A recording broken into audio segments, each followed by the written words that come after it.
Naimbag nga Aldo, kada kayo aming kakabsat and welcome back to my channel. Bago po ako magsimula, isang shoutout po muna tayo kay Wilfredo Taliedo, isang kapwa Ilocano po natin. Wilfredo, maraming salamat sa pagsuporta mo sa ating mahal na Presidenteng Bongbong Marcos at sa aking munting channel.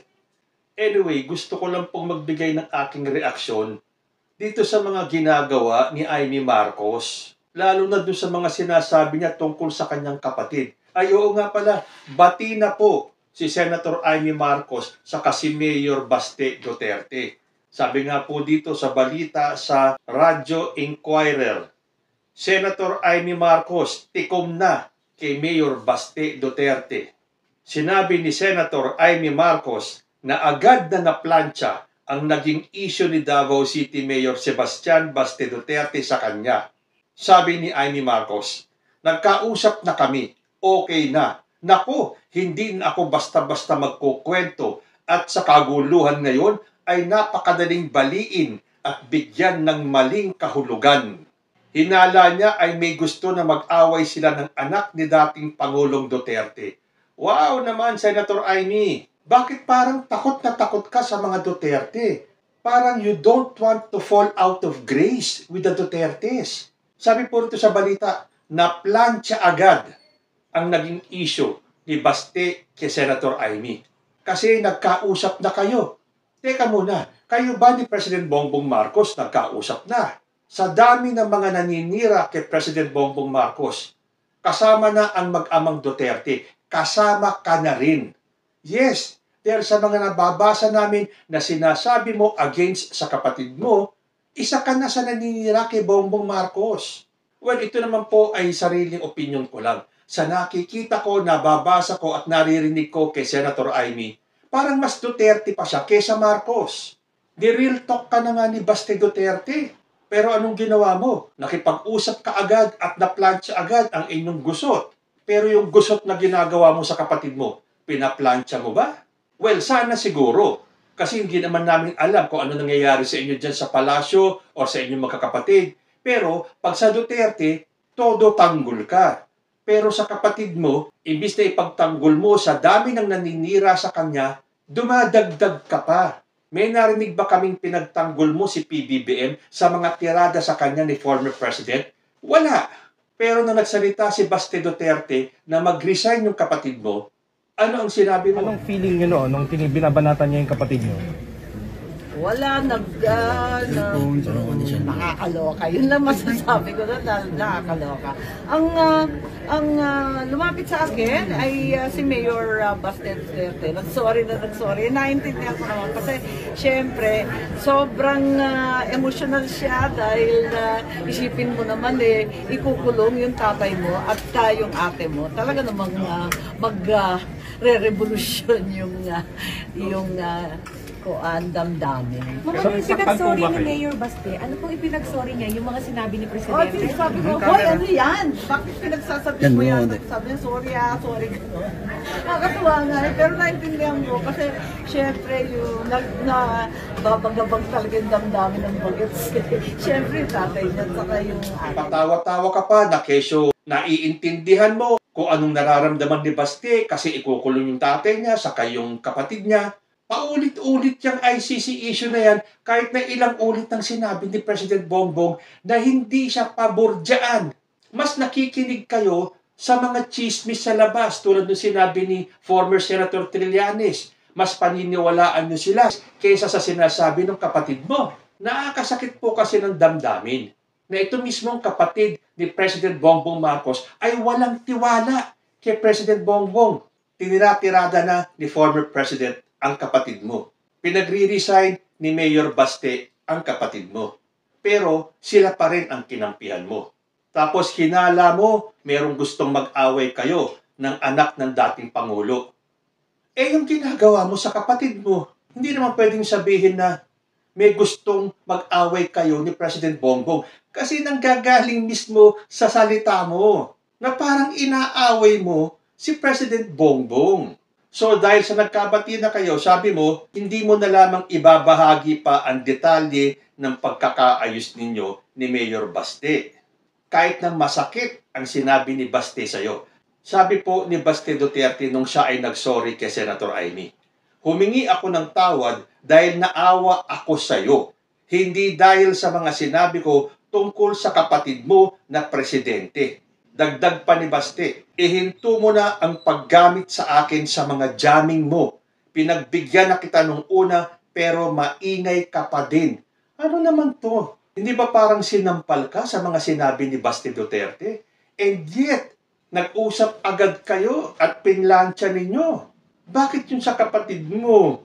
Hindi mo gawin yan.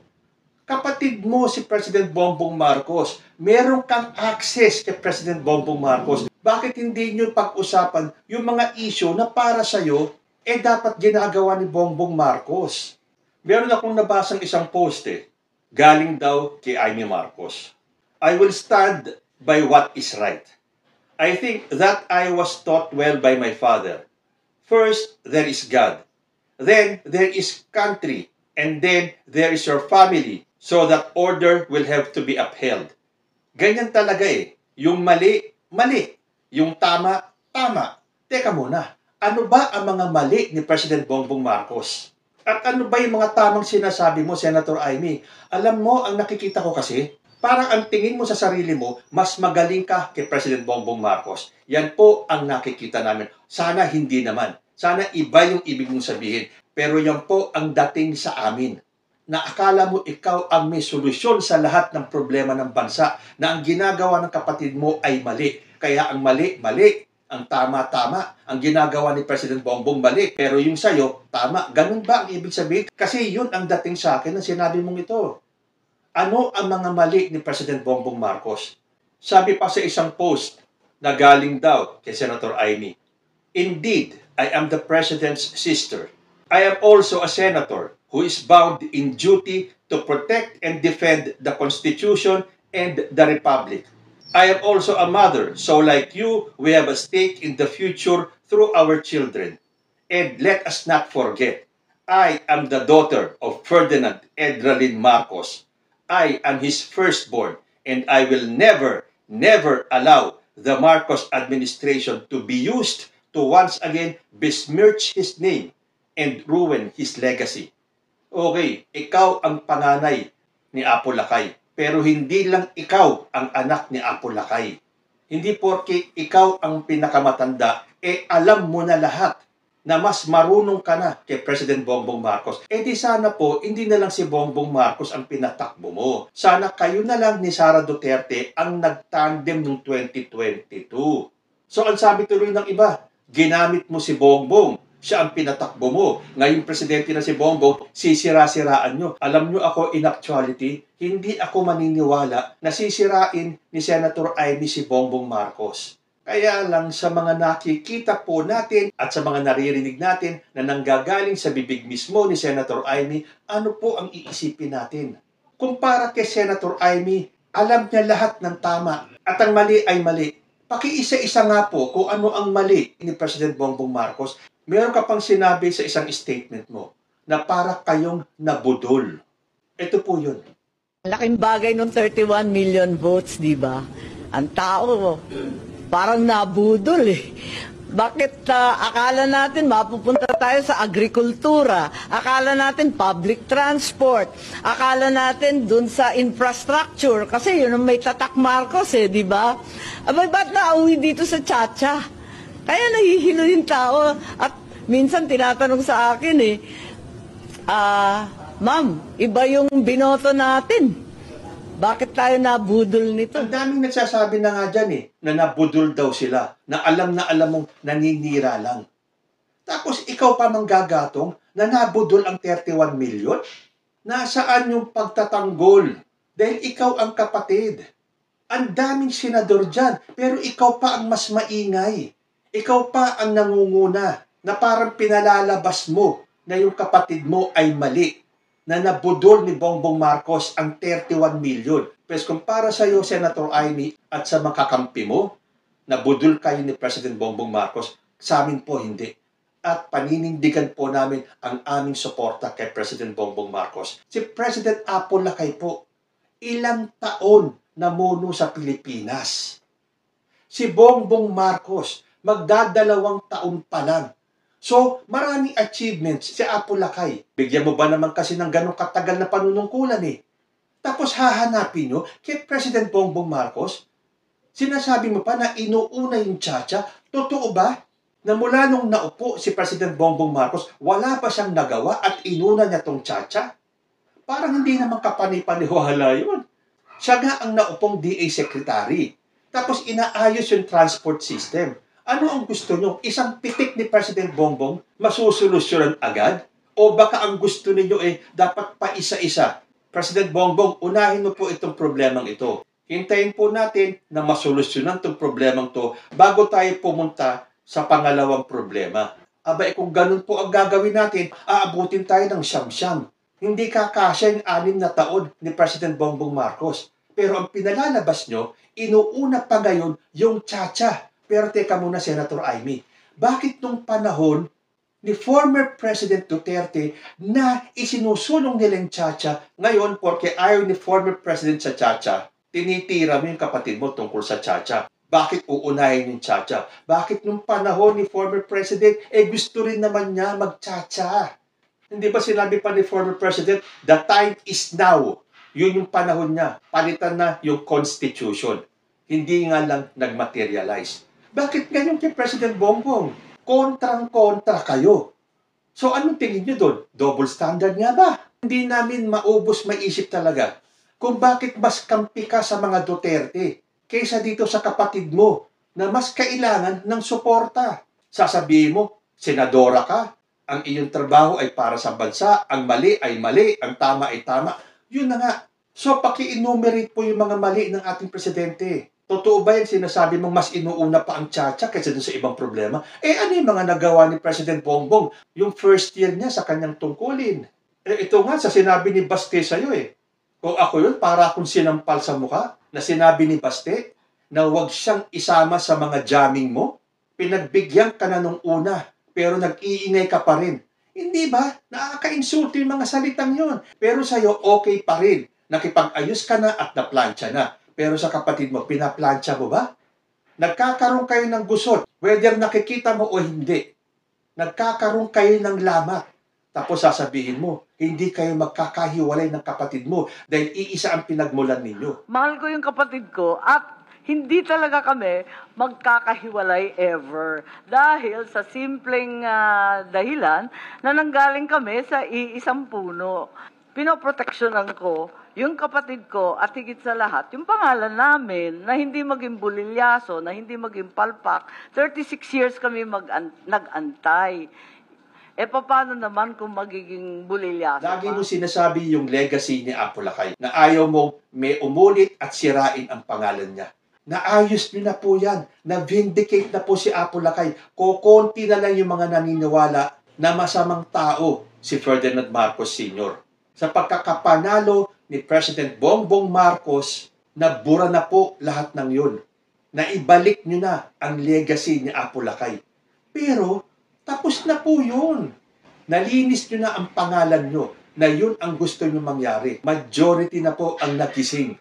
Kaya nga nanalo si President Bongbong Marcos Aba, kung ganyan namang sasabihin mo at ikaw mismong kapatid ang mangunguna, manggagatong para masira ang pangalan ni Bongbong Marcos, tandaan po natin, Marcos pa din po si Bongbong. Hindi lang po si Amy ang Marcos. At hindi porke si Amy ang panganay, siya na lang ang laging tama. Abay, dapat niya. Siya na lang ang tumakbong presidente. Siya na lang sana ang nakipag-unitin kay Inday Sara. Sila na lang sana ang tumakbong president and vice president noong 2022. Mas bilib pala siya sa sarili niya Wala siyang bilib kay President Bongbong Alam niyo siguro kaya lang ako nakakapagsalita ng ganito kasi masakit po sa kalooban. Okay lang sana na batikusin ni Senator Amy ang kapatid niya. Pero ipakita pa na kaya niya binabatikos yung kapatid niya ay dahil kumakampi siya sa mga Duterte. Matapos tirahin ni former president yung kapatid mo na drug addict at kung ano pang insulto at pagmumura. Matapos kang halos insultuhin ni Baste Duterte. Pero nasa kanila pa rin ang loyalty mo. Tandaan po natin, binoto po namin si Bongbong Marcos hindi dahil siya ay kapatid ni Amy Marcos. At kung ipagpapatuloy ni Senator Amy ang ginagawa niya sa kapatid niya, ewan ko na lang kung suportahan pa si Amy ng mga solid Bongbong supporters. Ang sa akin lang po, nabawi na po natin ang pangalan ni Apo Lakay.